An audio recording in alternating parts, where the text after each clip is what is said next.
Ngayon sa mixed signals and sensors, start ng lecture 4. Discuss natin dito naman yung MOSFET, single stage amplifier. Specifically, ang mga aralin natin is review ulit natin yung MOSFET. Specific sa MOSFET yung N-channel tsaka yung common source configuration niya. Tapos paano nag-operate yung physics sa loob ng MOSFET device. Tulad sa BJT, aralin din natin yung DC tsaka small signal analysis niya. Tapos malaman natin din yung operating point, gain at impedance ng isang MOSFET amplifier. So natatandaan niyo to, sina Shockley. Actually, ang pinag-aaralan talaga nila is, so inaaral nila yung FET na phenomena. Ang problema lang is lagi sila nagkakamali.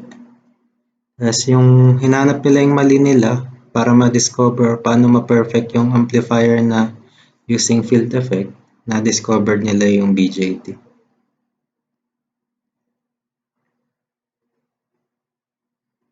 So, kinontinue ni Shockley ang pag-aaral nito hanggang sa malaman niya about sa JFET, Junction Field Effect Transistor, on 1952. So again, wala uli yung dalawa doon nung tinuloy niya yung research. So bago pa pala aralin ng mga tiga Bell Labs yun, noong 1926 may patent na about sa operation ng isang FET amplifier, si Julius Lilienfeld. Ito yung picture ng patent niya. Tapos noong 1945, rin again, bago aralin yun nila Shockley, may patent na rin about JFET, si Welker. At ito, tiga Bell Labs na ulit, 1953. So, siya na yung nakapag-fabricate ng working practical JFET. So, naging president to ng Bell Labs. Then, noong 1959, si Mohamed Atalia, katulong si Dawon Kang. So, during sa fabrication, nagkamali sila ng paglalagay ng mga chemicals or sa oxidation process. Again, tiga Bell Labs din sila. At accidentally, na-discover nila yung MOSFET. So, nagpa-patent din sila. At during that year din, si Robert Noyce, pati si Jack Kilby, is na-invento nila yung first monolithic integrated circuit, or ngayon mas kilala sa IC. So, paano nga ba gumagawa ng isang MOSFET? So, again, meron tayong P-type material, semiconductor material na dope ng holes. Then, doon mag-grow tayo ng dalawang N-type material sa ibabaw niya. Tawagin natin tong N-wells. At yan yung semiconductor part ng MORD. Then, maglalagay rin tayo ng oxide material.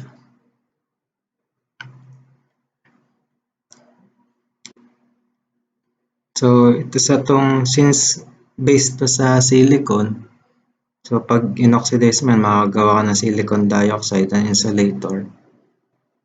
So, yan yung oxide part. At why nalilagyan natin ng metal leads? So, normally gold. Kaya yan yung metal part. So, pag pinagsama-sama mo yan, yan yung metal oxide semiconductor field effect transistor or MOSFET.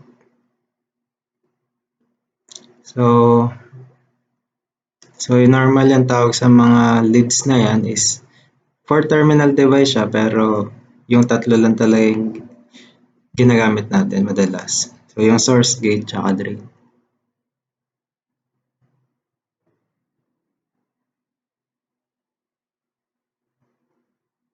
So ano yung gagawin? Try natin ulit lagyan ng supply ito. Kapag nilagyan mo yan ng voltage supply between source at drain, so walang mangyayari dyan. Kasi again, dinesign siya na lagyan mo rin ng field or electric field yung across source tsaka gate. So, tingnan natin yung mga pwedeng modes ng operation nito. So, kapag sinupplyan natin yung gate at source ng certain voltage, ang mangyayari dyan is since p-type material to, i-repel siya no electric field na to, which is positive. So, like charges nagre-repel.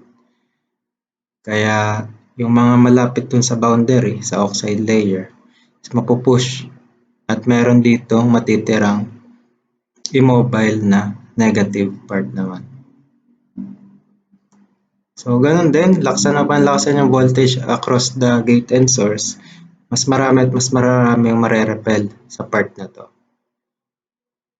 And basta yung voltage mo less than some threshold voltage, mapupush at mapupush mo to hanggang parang na-strip away lahat ng holes dito sa region nitong malaking p-type na body. So, pero kung titingnan nyo, wala pa rin kuryenteng nakakadaan kasi again nga, immobile tong mga ions na to, which is negative using red circles.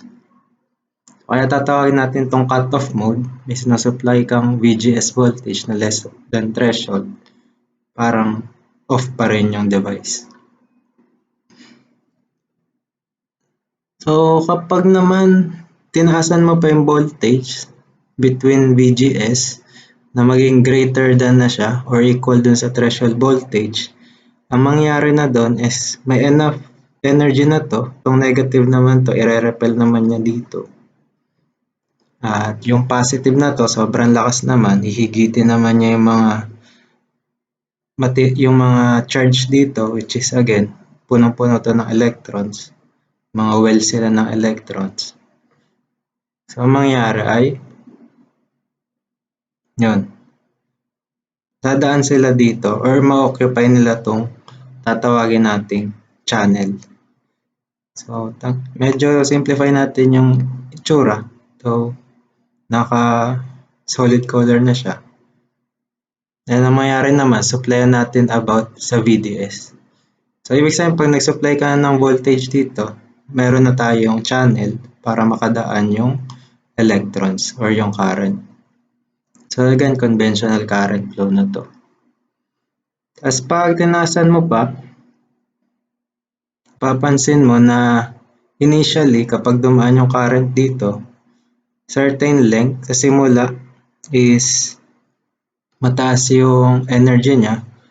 So, parang mangyayari dito is magkakaroon ng gradient. May voltage gradient sa channel at yung resistance nga is nakadepende sa length, sa haba ng tinatravel. Then ganito ang mangyayari sa channel natin. Hindi na siya magiging perfect yung shape. So, panipis siya ng panipis pag malapit siya dun sa source. Or pwede nyo ring isipin yung positive na to, mas marami siyang na-attract dito. So, pag tinasan mo pa yan ng tinasan, again, mas ninipis at ninipis pa yung channel. At dito sa point na to, kapag nagbabago yung length natin, basta yung VDS mo less than some VGS minus threshold voltage, na since lagi itong nag-a-appear, tawagin natin siyang overdrive voltage or VOV, tatawagin natin itong mode na triode mode. Kasi basta less than ka sa overdrive voltage, nababago-bago mo yung width ng channel, meaning yung resistance nagbabago. So parang mayroon kang nakagawa ka ng isang variable resistor na device. So triode mode yung tawag nila dyan. So ang conductance ng channel na to, which is kabaliktaran ng resistance, is ito. So Kn times VOV minus half ng VDS. So makukuha mo rin yung dadaan na current dyan sa parang variable resistor na device, which is multiply mo lang siya sa VDS.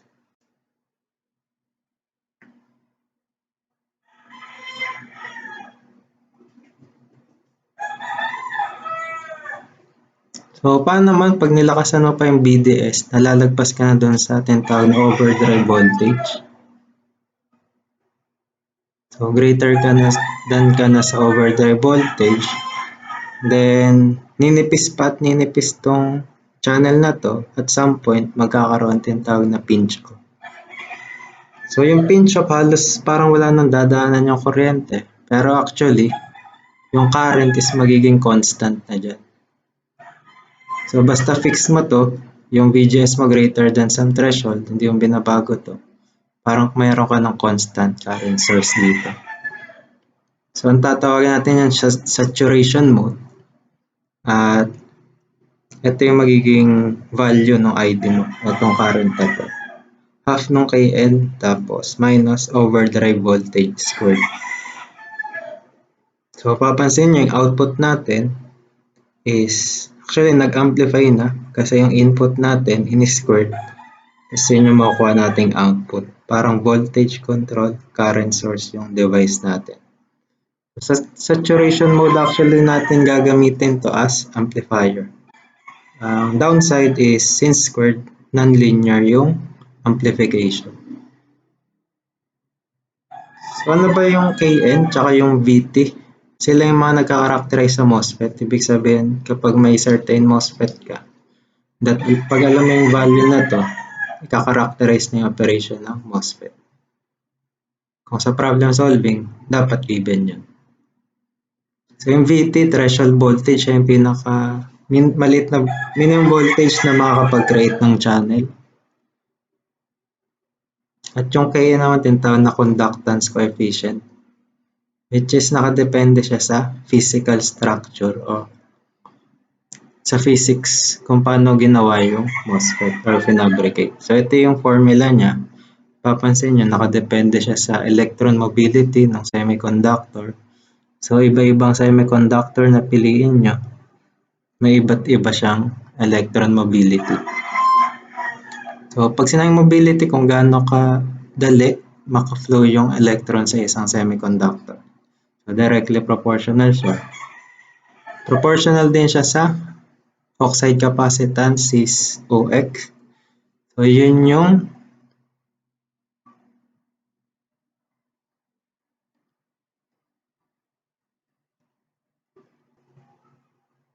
oxide capacitance, kung titingnan niyo tong gate tsaka tong body. At since meron diyang insulator sa gitna, tapos nagko-conduct tong metal, tsaka ito magko-conduct. So para yung capacitor. So yan, merong hindi since may insulator nga sa gitna, hindi yan nagdidikit. So meron tayong capacitance action dito. So alam niyo naman na mas mataas yung capacitance, mas mataas yung charge na pwede nyong ma-produce. At kaya directly proportional din siya. Nakadepende rin siya sa area din ng width tsaka sa length nung pinabricate na MOSFET. So syempre, mas malaki yung width na to, mas mataas yung conductance. Tapos inversely proportional sa length kasi resistance nga. Mas mahaba yung tinatravel ng electron, mas kokonti yung, mas lalaki yung resistance, liliit yung conductance. So, ibig sabihin na itong formula na to, yung itsura niya talaga, pag in-expand mo yung Kn is ganito. So, dependent talaga sa physical structure niya. So, kaya natin nare-review yung paano nag-work to kasi yung MOSFET, nakadepende paano siya ginawa. Yung ID na gusto na gagamitin natin for output. And actually, pag tinaasan mo pa yung VDS, nasa saturation mode na tayo, pwede na siyang amplifier, pero what if yung output side mo, nagbabago-bago yung VDS? Para lang din merong nangyari na tulad sa BJT na early effect, dito naman, namomodulate natin tong pinch off point. So, nagbabago-bago yung channel length modulation habang nasa saturation mode na tayo. So, since nagbabago yung length, ilagay rin natin yung sa formula, integrate natin. Kaya itong length, magkakaroon ng, mababawasan yung length, so may minus change ng length. So, since Kn to, nang walang minus delta L, ilabas na lang natin tong factor na to. Tapos, since parang parameter to at saturation mode, tawagin natin tong lambda VDS since nakadepende siya sa VDS. At ito na yung full equation ng current natin. So, kung titingnan nyo, parang napakahirap niya. Pero actually, approximation pa rin to.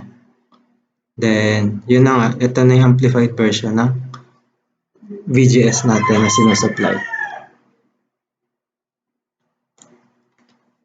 So, saan ba tayo magpo-focus na type ng MOSFET? Again, yung N-channel, tapos enhancement type pa. May dalawa kasi enhancement tsaka depletion. Pag enhancement type, normally, itong minsan tawag sa kanya NMOS, EMOS, yung fourth lead ng metal ng MOSFET, sinashort natin siya sa source. So again, yung MOSFET for terminal device, pero ito kasi yung normal na MOSFET, magiging 3 siya at gawa siya na short tong body or yung substrate. So kasi pag hindi mo yan sinort, magkaka-potential to with respect sa channel mo. So may chance na maging variable tong threshold voltage. Kaya natin siguro maging komplikado pa tong formula na to. Kaya ganun gagawin natin. So for symbol, ito yung symbol ng N-channel E-MOSFET. Ito yung gate, drain, tsaka source. So kung imagine niyo yung symbol na pag may sinupply ka na enough VGS or gate voltage, magpapadaan na siya in either direction. So again, flip natin to kasi masanay tayong input nasa left side, tapos yung output nasa right. At abbreviate natin siya ng GDS. Then, ito pa yung iba nyo makikitang MOSFET na symbol pag N-channel E-MOSFET. So, meron kayong makikitang ganito. Paki-take note na lang yung na lagi yung arrow is nasa source, parang BJT nasa emitter. At nagbaliktad yung pointing na arrow. So, meron rin mas simple, yung walang arrow. At ito yung complement niya, yung P-channel naman, E-MOSFET, nagbaliktad lang yung arrow. Pero sa source pa rin yung arrow. At dito, kapag ganitong symbol, nagkaroon ng circle sa input side. So, meron ding depletion MOSFET, meaning kapag nasupplyan mo tantang VGS, mag-off naman siya. Ito normally off, ito normally on. Then, kapag walang bilog nga, nasa integrated siya sa isang circuit. Hindi siya discrete na component. So, ito normally yung makikita sa pag nag-aaral kayo ng mga digital circuits, mga logic gates, ganito yung dinodrawing. Then, ngayon, gagamitin nating symbol. Since N-channel E-MOSFET, gagamitin natin ito. Mas madali kasi siya i-drawing. Pero again, meron pa rin yung body. Sinimplify lang yung drawing ng symbol.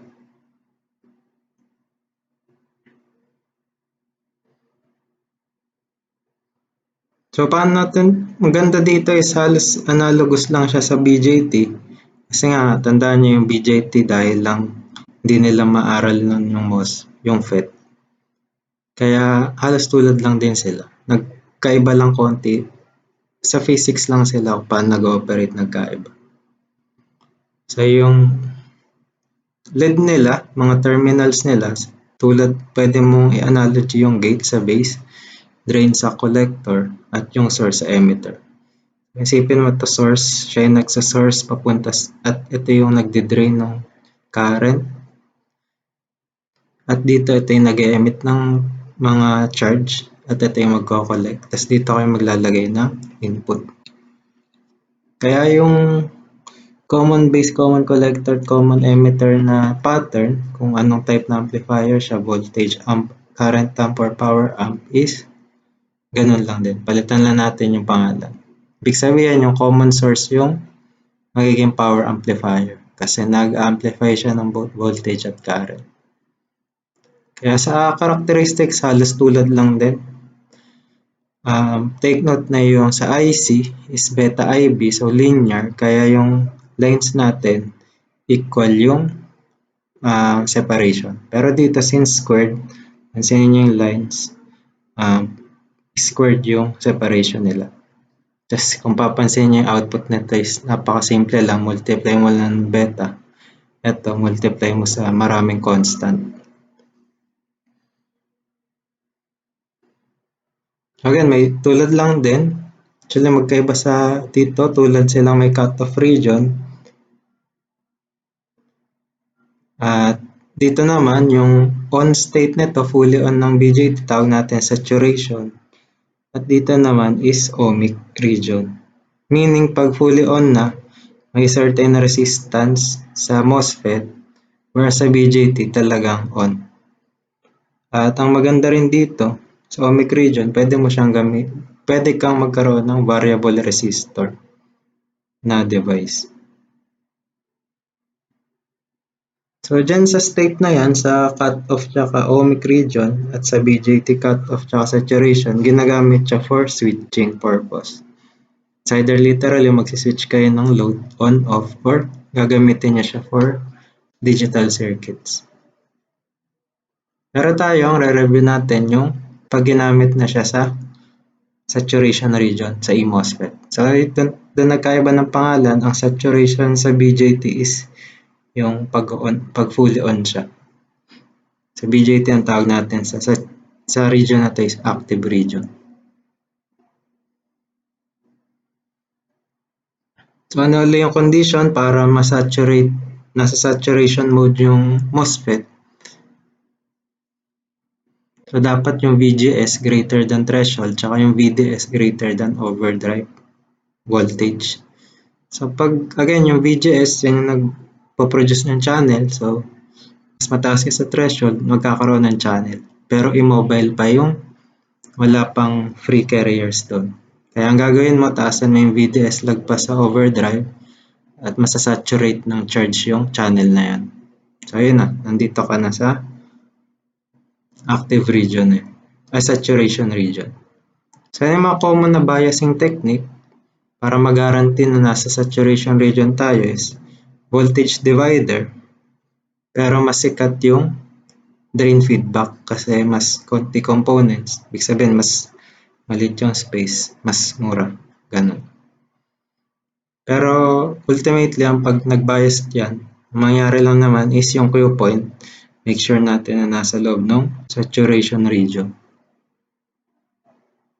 Tapos kahit saan ka dyan, basta nandiyan ka, gagana yung MOSFET as amplifier.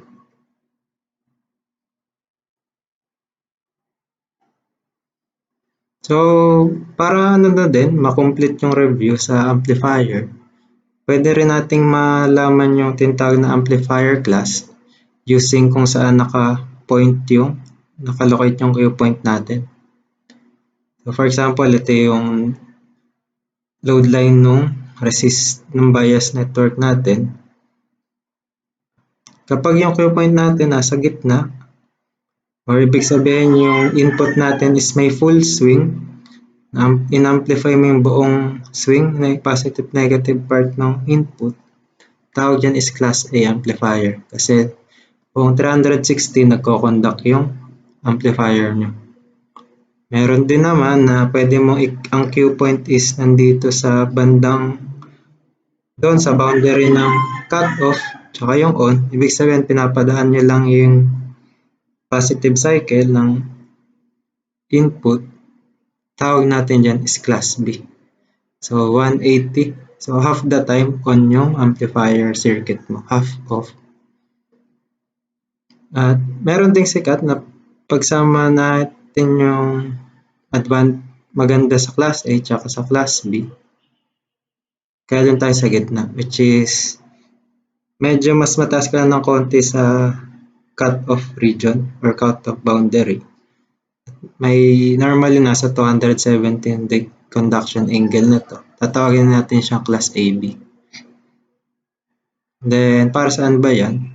May iba't iba pang class ng amplifier. May digital na. Simula sa D to T. Ibang tawag doon.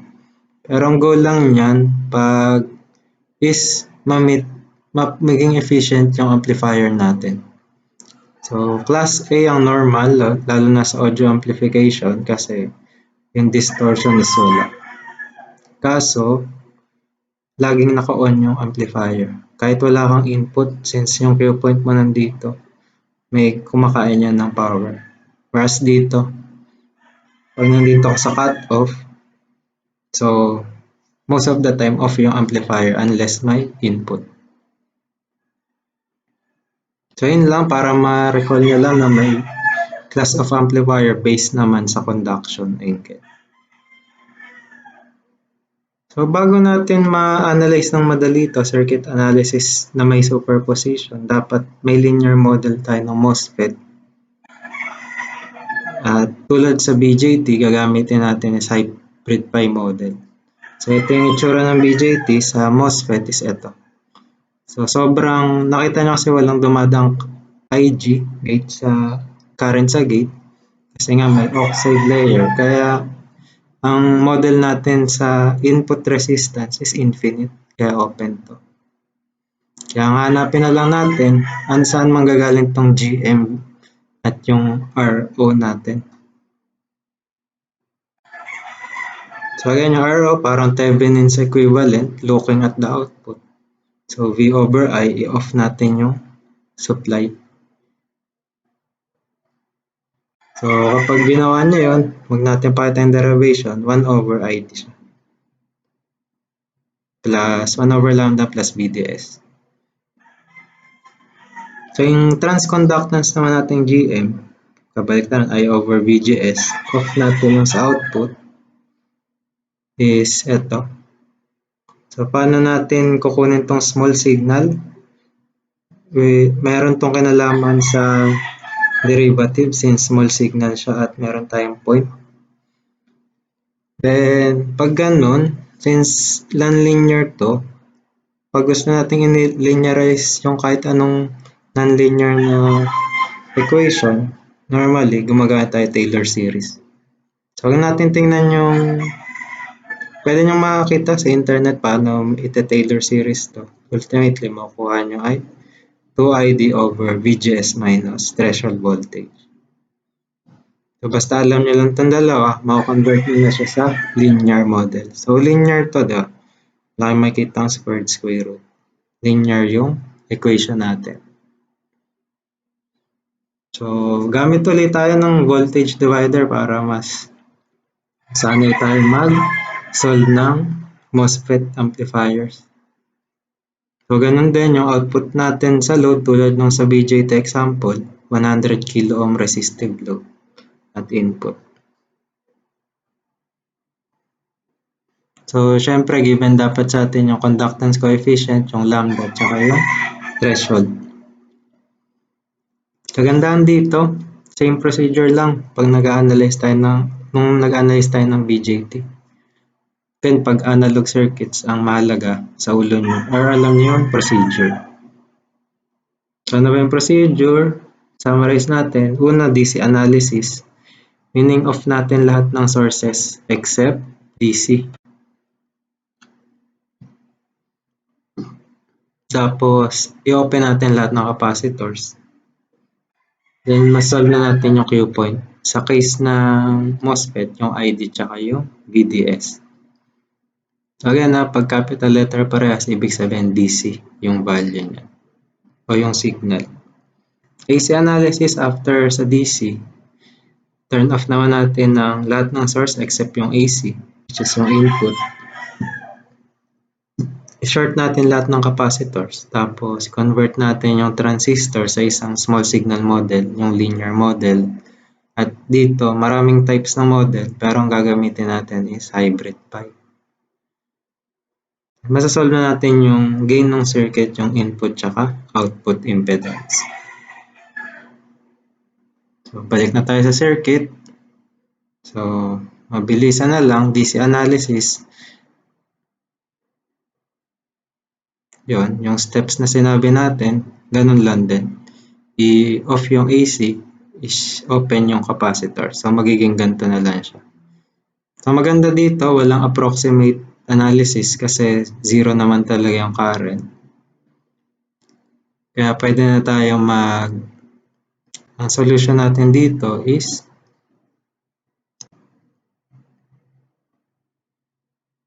kunin ulit again pag nasa DC yung Q point ang kailangan nating mahanap. So para malaman natin yung ID, alamin muna natin yung VGS. At yung VGS, normally para malaman yung VGS, hanapin natin yung VG tsaka yung VS. So kung titingnan nyo, pag yung VG na to is using voltage divider, makukuha natin siya. Then VS naman, yung VS mapapansin yun lang yung drop sa RS, resistor sa source. At since hindi natin alam yung using Ohm's law, hindi natin alam yung ID, yan na yung VS natin. So yung isa sa mga operating point which is VGS, subtract lang natin to, VG tsaka VS. Tapos ito na yung unang equation natin. So kaya natin to inaaral ulit kasi sa BJT madali siya. Dito medyo iba yung nangyayari para ma-solve natin yung VGS ID. Hindi siya direct. So then paano natin makukuha yung ID? So dapat sa ulo nyo rin na may overdrive voltage tayong formula which is VGS minus threshold. Tapos alam nyo kasi si VGS, ito. Tapos yung threshold given na 1. Tapos yan. So kulang pa. May dapat pa tayong isang alam which is alam din natin na yung ID natin at large signal is ito yung formula. Para ma-simplify, hindi ko na sinamay 1 plus lambda VDS kasi maliit lang yung epekto na pwede natin i-neglect. So yung VGS minus VT, alam nyo overdrive voltage lang yan kaya squared nito. May VOV tayo, substitute natin, ito. So meron na tayong one equation, so which is raised to 2. Kaya type nyo to sa calcul, tapos shift solve nyo. Dapat may makuha kayo dyang dalawang roots or sagot. So paano nyo malalaman kung alin dyan yung dumadaloy na ID? Isa lang dapat dyan. It's either 0.24 milliamps or 0.43. Hindi pwedeng dalawa. So pwedeng i-solve nyo na. I-substitute nyo siya kay VGS. So substitute nyo siya dito. Then yung isa, pag ginamit mo to, makukuha mo 1.9. Yung isa, negative 0.3. Alin yung tama? Siyempre yung 1.9. Kasi dapat in-assume natin yung biasing circuit, sinaturate yung MOSFET. Ibig sabihin that yung VGS mas malaki sa threshold para magka-channel, di ba? So ito yung tama. Disregard natin yung etong part na to. So yun, mayroon na tayong ID using calcu at VGS.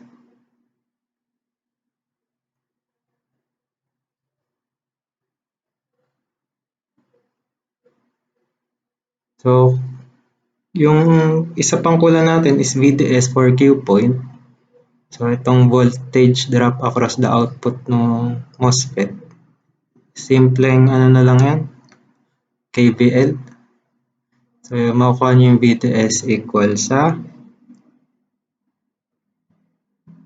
3.827. So yan na yung dalawang Q point natin. Ay dalawang number na kailangan sa coordinates ng Q point. So ngayon naman, yung second part AC analysis, i-off yung DC at i-short yung capacitors. At ito na. Then para ma-solve to, i-convert sa isang linear model yung MOSFET.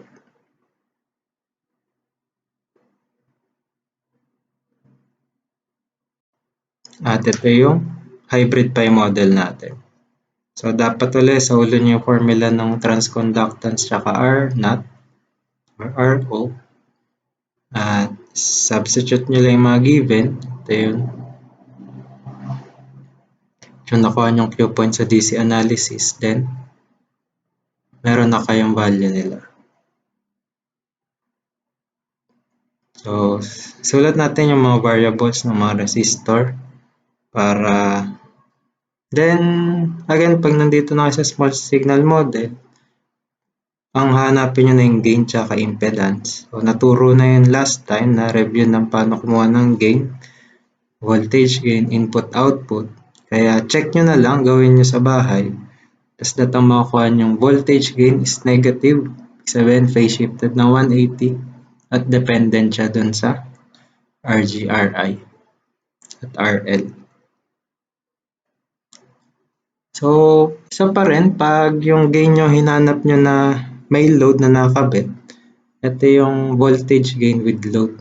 Meron din kasi pinapahanap na no load voltage gain. Tanggalin nyo lang yung RL, huwag nyo isama sa solution ng paghahanap ng gain. Ganun lang din. Mas tataas syempre yung gain mo. So, tip lang yun.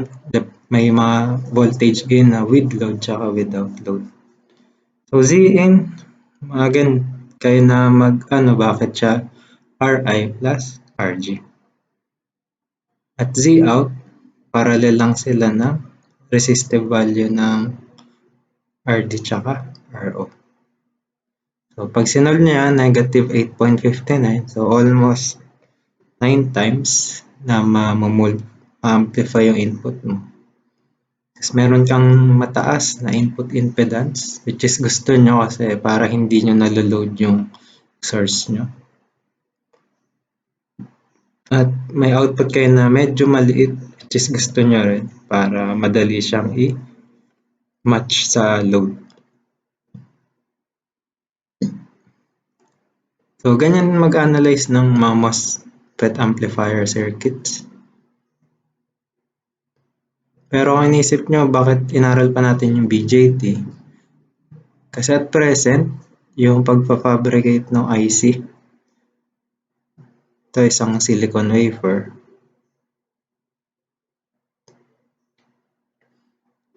At ito yung parang animation para nagpa-fabricate. So, ano ba yung mga technology na ginagamit pa rin dyan? Is meron pa rin tayong gumagamit pa rin tayo ng bipolar bukod sa CMOS at ito hindi natin kailangang aralin. So, bipolar, ginagamit pa rin pag analog yung mga signals na pinapasok nyo sa IC. CMOS pag digital na. So, tingnan natin yung mga magaganda pag bipolar yung operation ng transistor. So, ang maganda pag bipolar is higher yung switching speed. Ito hindi nyo may isip. Akala nyo CMOS yung mabilis, pero actually bipolar. Ang CMOS kasi may capacitance. Kung titingnan nyo, oxide capacitance. So, may delay yun na effect. At high gain. So, ito pa rin kaya mas ginagamit siya for amplification. So, generally better noise performance. So, high frequency characteristic. Ibig sabihin, mas okay siya gamitin sa mga RF signals. At yun, better analog capability. So, high power dissipation. Mas kaya niyan gamitin sa mga high current load.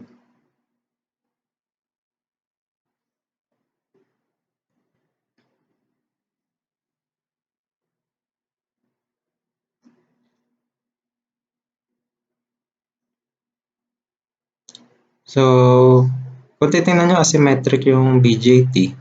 Kaya, basically, unidirectional yung device na to. Hindi yung pwede pagpalitin yung pins, yung emitter tsaka emitter tsaka collector na pins. So, pag yung CMOS technology naman,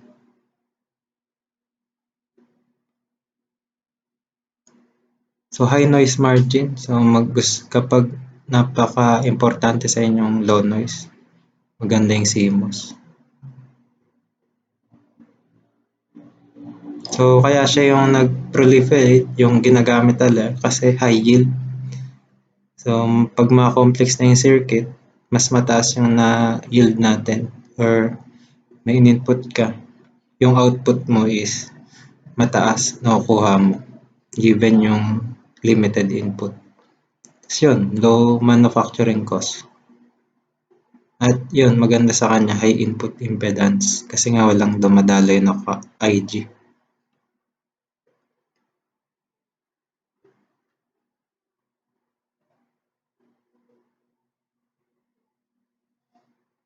So maganda, ang pangit sa kanya, lower transconductance.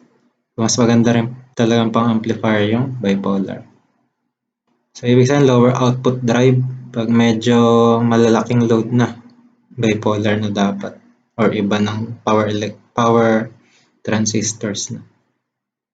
Pero halos ideal siya as switching device. At yun nga, kung titingnan nyo yung structure niya, bidirectional siya. Pwede mag-interchange yung drain tsaka source pin.